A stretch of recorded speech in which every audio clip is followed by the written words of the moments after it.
Hi everyone. By the end of this video, you will know what happens in the brain during a seizure, why does it happen, what are the different types of seizures, and the do's and don'ts. So let's get started. Now visualize this classroom setting. When the teacher asks a question, if one of the student is answering, the voice is very clearly heard by the teacher and she can understand what the student is saying. But if all the students start answering simultaneously, that's at the same time, the whole environment becomes very chaotic. Something very similar happens during an episode of seizure. Now, the classroom is like the brain and the kids are like the neurons. So, what happens in the brain during a seizure episode is that neurons, a large group of neurons, start firing the electrical signals synchronously at the same time. For this, we need to understand about the two different types of neurons in the brain that are involved in seizures. So, the first group is excitatory neurons.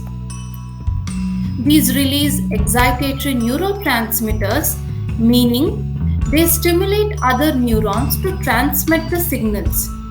The other group of neurons are called as inhibitory neurons. They release inhibitory neurotransmitters, meaning they inhibit the transmission of signals. Now, in seizure, what happens is there is an upregulation or increased activity of the excitatory neurons and or reduced activity or downregulation of the inhibitory neurons. A good balance between these two are very essential for proper functioning of the brain. If the balance is hampered, then the problems arise. Now, the brain is a complex network of billions of neurons, and the type of seizure would depend on the part of the brain where the neurons start behaving this way. Now, this is one type of seizure wherein the impaired neuronal activity, excessive activity of the neurons are found in a small part of the brain. It could also be found in a hemisphere of the brain or in a particular lobe of the brain. If these three are happening, then we call it as partial or focal seizures. In this type of seizures, the consciousness is usually retained. If it is retained, it is called as simple focal seizure. If the consciousness is impaired slightly, if the responsiveness of the patient is impaired slightly, it is called as complex focal seizure. The other type is wherein the entire brain is involved, and then it is called as generalized seizure, wherein there is loss of consciousness.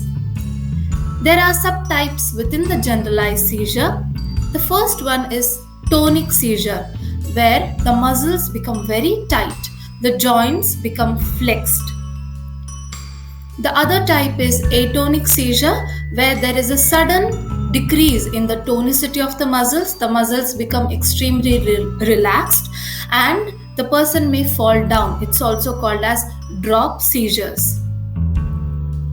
The third one is myoclonic seizure, wherein there are repeated short muscle twitches.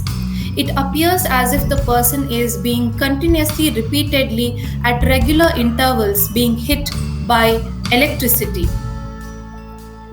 The next one is tonic-clonic seizure. This is the type of seizure that most people visualize when they think of seizures. So there is a tonic phase wherein there is excessive tightening of the muscles, increase in the tone of the muscles, and there is a clonic phase in which there is rhythmic jerking movements of the limbs, of the head, etc. There is one more type of generalized seizure which is called as absence seizures, in which the person stops the activity whichever he or she were doing. there is a blank and zoned out look on the face. They appear as if they're staring at something. Now, let's move on to the do's and don'ts. It's important to know this so that we can help the people around us who have seizures. Do's: clear off the ground from any hard substances, from anything that is sharp, so that the patient doesn't hurt himself or herself. Make the patient lie down comfortably and preferably turn them to one side so that breathing is not hampered, and whatever soft is available around, maybe a jacket or a t-shirt, fold it and keep it underneath their head for support. Loosen any tight clothings like the tie, tight buttons, any accessories like the belts. And time the episode. This is very essential, from the beginning till the end of the seizure episode. If it progresses to more than 5 minutes, then we need to approach for help, meaning we need to call the doctor. And also, if there is another episode of seizure within a few minutes after the first one, then also it's an emergency case. The last one is after the episode has finished, we need to reassure the patient, comfort the patient, and support them in what they need to do next. The don'ts: do not stop the patient from moving. Whatever jerks they are having, let them have it. Do not hold them tight. Do not hold their limbs. That's very dangerous. Do not try to attempt mouth-to-mouth breathing. That's a big no. And definitely do not put anything in the mouth. Also, don't try to feed the patient. Don't try to give him water or anything to eat. Nothing at all. And also, do not crowd around.